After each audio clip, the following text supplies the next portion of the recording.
দরগাবাড়ির এই পুরানো ঐতিহ্য ধরে রাখতে বাৎসরিক ওয়াজ এবং মাহফিলের উদ্দেশ্য করে সিন্নি রান্না করা হইতেছে এবং রাতে ওয়াজের পরে খিচুড়ির আয়োজন করা হয়েছে। পুরানো এই ঐতিহ্যকে ধরে রাখতে এখানকার জনগণ এবং যারা দায়িত্বে আছে তারা অক্লান্ত পরিশ্রম করে যাচ্ছে। শত শত বছরের এই পুরানো ঐতিহ্যকে ধরে রাখতে স্থানীয়রা যে যার মতো দায়িত্ব পালন করে যাচ্ছে।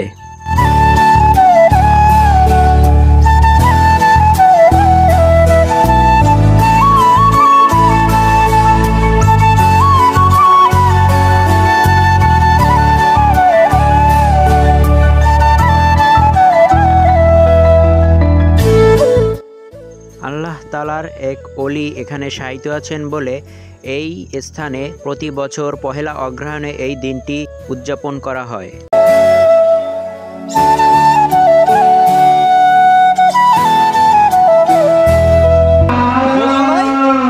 সব সিন্নি